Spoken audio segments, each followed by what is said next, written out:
हम यहाँ पर कुछ रिएक्शंस को कंप्लीट करने वाले हैं। जैसे अगर बात करते हैं CH3CH2I है, इसकी रिएक्शन अगर NaCN से कराते हैं तो यहाँ पर आपको पता है CN माइनस जाकर के यहाँ पर I को हटा करके जुड़ जाएगा और यहाँ पर बन जाएगा CH3CH2Cl। ठीक है, ये हो जाता है।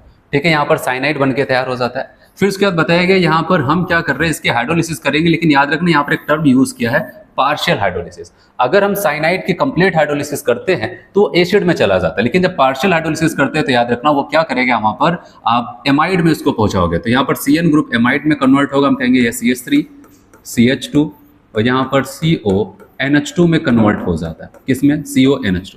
उसके बाद ये रिएक्शन याद आ रही है कौन सा, यहाँ पर रिएजेंट NaOH और Br2 लगाया गया और आपको पता है इसको कहते हैं half man bromamide degradation reactions. और मैंने आपको बताया था यहाँ पर CO ग्रुप हट जाएगा और ये R ग्रुप डायरेक्टली NH2 से जाकर के जुड़ जाएगा और आपका जो फाइनल प्रोडक्ट यहाँ पर बनेगा CH3CH2NH2 बन के तैयार हो जाता है। ठीक है, अगली रिएक्शंस की अगर हम बात करते हैं यहाँ पर आप देख रहे हैं यहाँ पर C6H5NO2Cl, आप इसको कह सकते हैं N2+Cl, जिसको कहते हैं बेंजीन डाइजोनियम हैलाइड। अगर इसकी reaction CuCN in presence of KCl लिखता है या फिर CuCN लिखता है, ये डाइजोनियम ग्रुप हट करके वहां पर क्या आ जाएगा, Cl।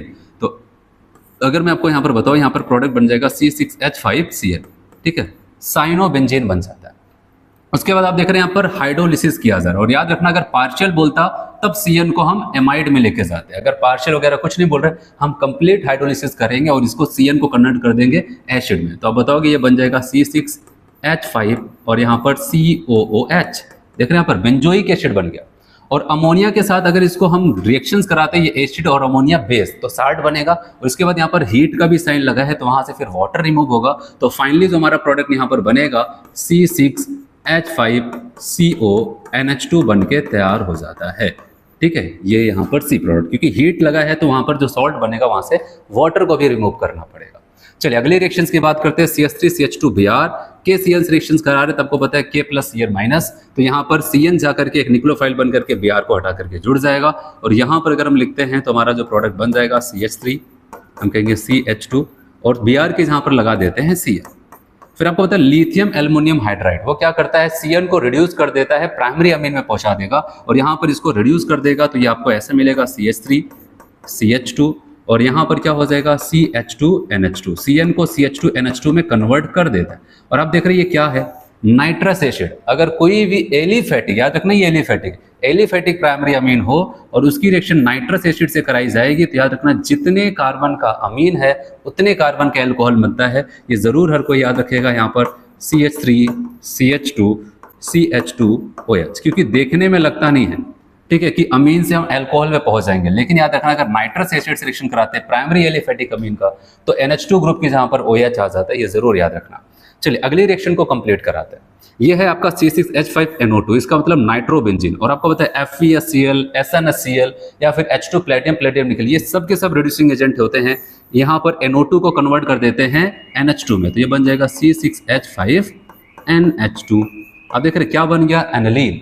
और इसकी रिएक्शन NaNO2HCl आप देख रहे 273 मतलब 0 डिग्री C केल्विन, मतलब लो टेम्परेचर पे करा रहे हैं, तो ये एनिलीन कन्वर्ट हो जाता है बेंजीन डाइजोनियम हैलाइड, C6H5NO2+Cl- में चला जाता है। फिर उसके बाद यहाँ पर याद रखना H2OH+ का मतलब इसको कह सकते हैं डाइल्यूट एसिड। अगर डाइजोनियम की रिएक्शन डाइल्यूट एसिड से कराते हैं तो याद रखना ये क्या कर जाएगा कि यहाँ पर इनको हटा करके OH ग्रुप लगाता है और फाइनली बना देगा C6H5OH, जिसको क्या बोलते हैं भाई यहाँ पर फिनॉल कहा जाता है। ठीक है, फिनॉल कहते हैं। चलिए अगली रिएक्शंस की बात करते हैं। यहाँ पर एसिड सामने अमोनिया और क्या है, हीट है। याद रखना एसिड अमोनिया और हीट मिल करके यहाँ पर क्या कर जाते हैं, एमाइड का फॉर्मेशन कर देंगे, CH3CONH2 बना देता है। और याद रखना ये आपको पता है यहाँ पर चाहे तो NaOH-Br2 लिख सकता है या फिर इसको शॉर्ट में NaOBr भी बोल सकता है। और ये क्या करता है, half man bromamide degradation reactions है। तो यहाँ पर CO हट करके आप बताओगे यहाँ पर CH3NH2 आ जाता है। और अगला अगर हम बात करते हैं, यहाँ पर आप देख रहे हैं कि यहाँ पर फिर से NaNO2HCl है जो मिल करके यहाँ पर नाइट्रस एसिड बनाएगा HNO2 और ये है एलिफेटिक अमीन, और एलिफेटिक अमीन नाइट्रस एसिड से रिएक्शन करके अल्कोहल बनाता है। तो बताओ ये CH3OH बना करके दे देता है। और आखिरी रिएक्शंस की अगर हम बात करते हैं, एक बार फिर से नाइट्रोबेंजीन है और आपने इनको देखा तो इसका रिडक्शन कर देंगे NO2 को NH2 में, तो बताएंगे यहाँ पर हो जाएगा C6H5NH2। ठीक है। फिर ये नाइट्रस एसिड है, इनको चाहे ऐसे लिख दे या फिर डायरेक्टली ये लिख सकता है। तो अब बताओगे यहाँ पर ये कन्वर्ट हो जाएगा बेंजीन डाइएजोनियम हैलाइड में, है कि नहीं। यहाँ पर आप ऐसे लिख सकते हैं X माइनस, और उसके बाद यहाँ पर आप देख रहे हैं C6H5O, ये क्या है, ये फिनॉल है। और आपको पता है कि यहाँ पर बेंजीन डाइएजोनियम हैलाइड फिनॉल के साथ रिएक्शन करता है तो कपलिंग रिएक्शन देता है। कौन सी रिएक्शन? कपलिंग। तो ये एक इलेक्ट्रोफाइल बन करके, याद रखना, इलेक्ट्रोफाइल बन करके ये क्या करेगा, इसकी पैरा पोजीशन पे जुड़ेगा। अगर मैं इसको ऐसे आपको दिखाना चाहूँ तो ऐसे मैं दिखा सकता हूँ रिएक्शंस को। ये हो जाएगा यहाँ पर N डबल बॉन्ड N हो जाएगा, ये डाइएजोनियम ग्रुप था हमारा, X हट जाता है और ये डाइएजोनियम इलेक्ट्रोफाइल बन करके फिनॉल के पैरा पोजीशन पे आकर के जुड़ जाएगा ऐसे, देख रहे हैं यहाँ पर ये। और इसका नाम अगर देखा जाए तो हम कहेंगे पैरा, यहाँ पर क्या हो जाएगा हाइड्रोक्सी, पैरा पे हाइड्रोक्सी एजो, आप बताओगे बेंजीन, जिसको हम ऑरेंज डाई के नाम से जानते हैं। तो यहाँ तक आपकी रिएक्शंस हो जाती है कंप्लीट।